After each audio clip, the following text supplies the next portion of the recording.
Final Fantasy XI is a game I have a lot of history with. It was the first online game I ever played, and I have just as strong memories of setting it up over a dial-up connection on a PlayStation 2 as I do actually playing it. My total playtime in it doesn't come anywhere close to, say, Final Fantasy XIV's, but even after all these years, I still can't stop talking about what 11 was like. But for as much as I loved the game at the time, I never actually made it to the level cap or experienced anything that would be considered in-game content. This didn't bother me as a kid. I was having all the fun I needed simply experiencing the game, and eventually I just moved on to something else. I'd returned to it several times throughout my life, sometimes alongside a friend, sometimes alone. Each time I'd find some new job to level or make some small progress in the main story, but with several years between each login, things inevitably slipped past me. The game was changing, significantly, and I missed out on most of it. I'd look up guides for returning players and not understand half the systems they talked about. Which would be bad enough, but whenever I would log on, I would have to spend a few hours going through my mess of an inventory, figuring out what quests I had and hadn't done, and it was all a bit too much of a hassle. Which is one of several reasons why I decided this time, during the November 2018 free login campaign, I would make a brand new character and see what Final Fantasy XI is like now with fresh eyes. I don't have any real thesis for this video. I'm not trying to make a point. I'm not going out of my way to say this game is or isn't better than modern MMOs. I just wanted to talk about it a bit, how I feel about the game, what has changed since I was here last, and what someone else making a new character might expect today. Although that last one is still going to be dependent entirely on what you want out of the experience yourself. The first thing I did was take a look at the advice given to new players by the current fanbase. And no matter where you look, be it Reddit, Discord, or old school internet forums, you will hear the same advice. Pick a job and grind to level 99, then get started on the end game. This isn't bad advice. One of the game's core changes has been to the speed of its leveling. I'll get into it more in a few moments, but it's entirely possible to just grind to the level cap in a day or two. And unlike, say, Final Fantasy XIV, the end game isn't locked behind any main story. Very little is locked behind anything, actually, so if your goal in starting up FF11 is to join the endgame and see what most people playing the game are actually doing in 2018, this is fine advice. However, it's advice I personally threw out immediately, and kind of suggest you do too, at least for a little while. Just to put it out there, I had about 10 days of free time at my disposal, and I did not get any job above level 55. Regardless of how far you level though, you will be spending a lot of time leveling up. It's a core aspect of the game, and you're going to want to get to at least level 30 on something pretty quick. So I might as well start off by talking about how leveling has changed. The first thing you're going to have to come to terms with is that this game is not alive in the same way it was 15 years ago. It's not dead by any means, but depending on what server you pick, you may not see many people, and the people you do see are almost all going to be max level and doing current in-game. This has an immediate impact on how the game was meant to be played. Back in the day, you'd only really spend the first few hours by yourself. Once you got to level 13 or so and stepped into the Valkyrie Dunes, you were expected to find a party of other people and group up to take on stronger enemies, then head back to the auction house and buy new gear from other players. Neither of these things are really feasible today, so instead the game fills in the blanks for you. Upon starting a new character, you're directed to a few NPCs that act as a tutorial for these supplements. I imagine some new players may initially be a bit misled into thinking this is the main story, but instead you are given access to the Records of Eminence and your first Trust NPC. The Records of Eminence are by far the largest element to modern FF11, but even with the tutorial it's initially a little confusing as to what it actually is. Basically, they are a series of small challenges ranging from the very basic stuff that teaches you how to play the game to specific daily goals like kill X amount of Y enemy type.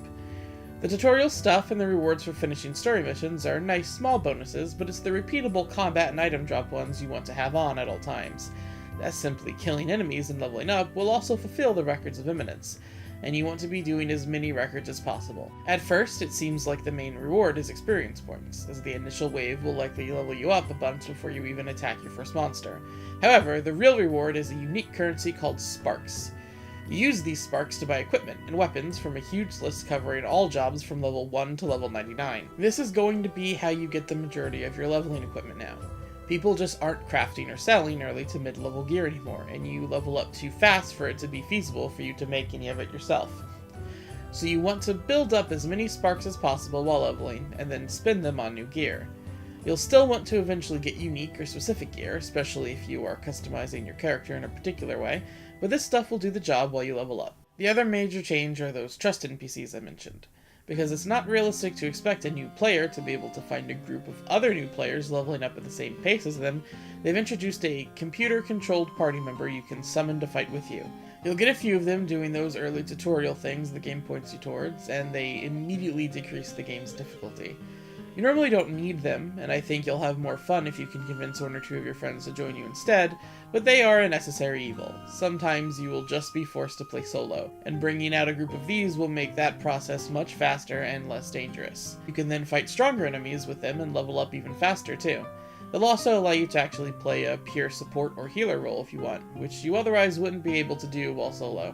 While we're on this subject, I may as well finally talk about the speed of leveling. People who played FF11 years ago will remember how much of a struggle it was to level up.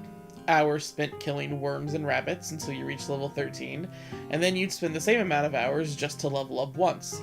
You would need a whole party to take down any enemy worth taking down, and you'd need to kill a whole lot of them to level up. Assuming you don't die at any point, which would take experience away from you, often leveling you down in the process. This is very different now. Enemies are pretty easy to kill, and you level up from about 1 to 3 of them. You will be gaining levels so fast you probably won't even need to worry about healing. A level will probably come faster than a cure spell. Leveling used to be the core of the game, and now it's just really an introduction. This is done in a few ways. Other than just an overall experience boost and weaker enemies, you will almost immediately gain access to one of several special rings that significantly boost experience gain. The best one of which will turn 200 experience into over 1,000. Add to that the experience you'll get from doing the Records of Imminence, as well as a few other bonuses you'll find along the way, and another boost if you do the first few story missions of the newest story, and it's not hard to see why people say you should just grind to level 99 on your first day or two. I have mixed feelings about all of this. I understand the necessity of it. No game would have lasted nearly as long as this one has without making changes like this.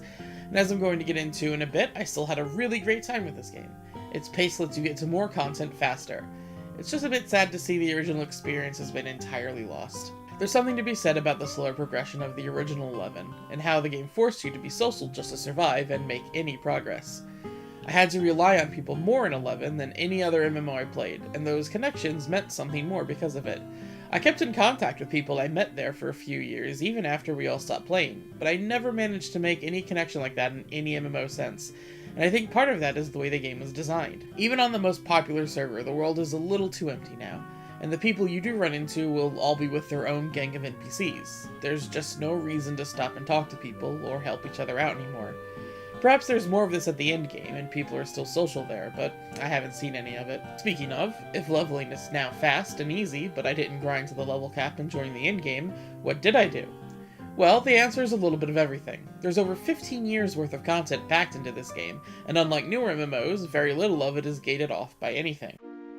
When you start a new character, it'll actually seem a little overwhelming, as every new area you enter triggers some cutscene or an expansion unlock, and your list of missions will continue to grow. I do recommend having a wiki at the ready, because a lot of these missions are convoluted, and it's not entirely clear what they might do or eventually lead to. I wouldn't have the wiki open for every little thing though. Exploring and discovering stuff on your own is some of the most fun this game has to offer. I will never forget my memories of getting lost in a cave without a map and stumbling upon a vast desert on the other side, or making my way to the big hub city 20 levels before I was supposed to, and memories like that aren't very difficult to recreate even today. There's a sense of scale and wonder to this world that modern MMOs lack, and something like getting on a boat that travels to a location you've never even heard of before in real time is just as much an exciting adventure today as it was in 2003. There's a big, dangerous world out there, and it's very rewarding to spend time in. Even going through it all again today, it's hard for me not to feel a little sad about the direction the MMO genre ended up going in, because a world like this has so much more exciting things to it, even if it's a bit dated. That's not all the game has going for it either. There's a lot of things that set this game apart, but the two biggest ones for me are its variety and customization, and its lack of hand-holding. The game doesn't even give you spells upon leveling up. You'll get your job abilities, weapon abilities, and various skills, but magic? You have to earn that.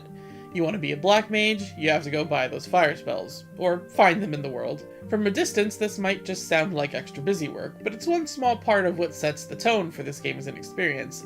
And if you really want to, you can always ignore that element by playing a class that doesn't use magic.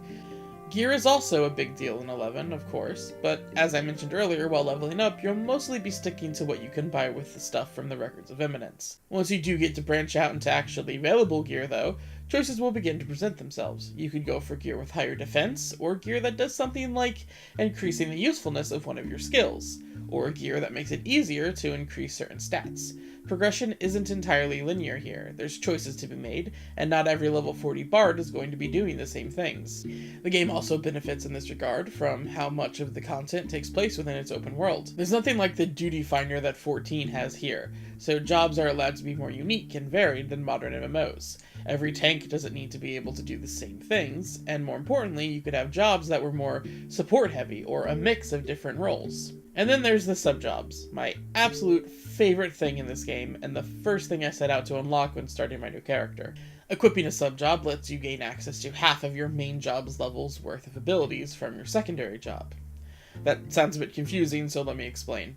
If I'm a level 50 summoner and a level 50 scholar, and I put scholar as my sub-job for summoner, I am now both a level 50 summoner and a level 25 scholar at the same time. So, based on the skills they learn and focus on, not only can two red mages be slightly different from each other, but then you also have the differences between a red mage with a white mage sub-job and a red mage with a black mage sub-job. Experimenting with the various combinations is a lot of fun. Not everything works well together, but there's a lot of jobs in the game now, and seeing how they all play off each other is just another step in allowing you to play the exact kind of role you want. I honestly spent most of these past 10 days just unlocking jobs, leveling them up about halfway, and seeing how they play off of each other. Sometimes unlocking those jobs is easy as talking to someone in a starting city once you're level 30. Sometimes they involve a convoluted combination of quests, including joining a secret society, grinding for rare item drops, or venturing into the distant past to find new versions of familiar zones. I wish I could have convinced some friends to try the game out with me, but even completely alone, this was a lot of fun. It's interesting to me that most offline games today are leaning towards this type of free open world experience, but the MMO genre is getting more linear and strict about everything.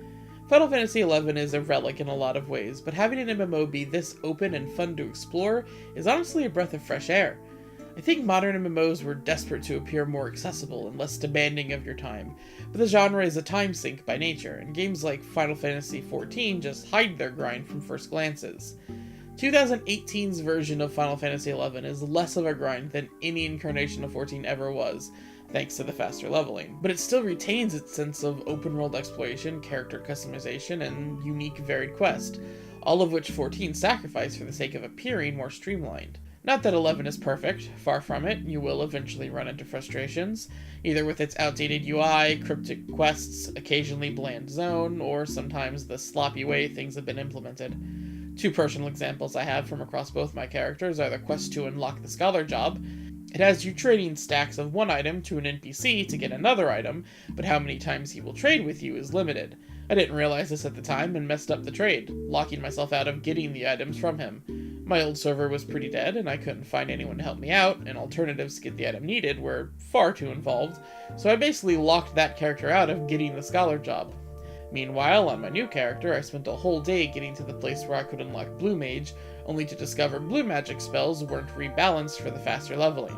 I leveled up too fast without getting any spells to use, and I couldn't increase my blue magic skill enough to increase my chances of getting anything because I didn't have any spells to use. I didn't even realize what happened until I was level 20 and still not getting any magic, and at that point the damage was already done, so I had to go buy skill increasing items to make up the difference. It's important to keep these things in mind while diving into the game. Some stuff hasn't aged well, and you will get annoyed at something eventually. I don't think those annoyances are big enough to damage the overall experience though, because there's just so much interesting stuff to do here. So, if you want to experience Final Fantasy XI, not just play it, I recommend giving my way of doing things a try. Don't just grind to level 99 and skip the vast majority of the game. Take your time, explore areas, take risks, do quests, experiment with jobs and sub-jobs, get a few jobs to level 50 first, make some headway into each expansion storyline, maybe finish one if it interests you, dive into one of the open world dungeons, farm enemies there for a key to unlock a treasure chest with good loot. Then maybe get to level 99 and see what the endgame is like, with better context of what came before. It's what I'm going to keep doing. The free login campaign is over, but I think making this new character has shown me there's enough fun to be had in this game to justify a subscription, even in 2018.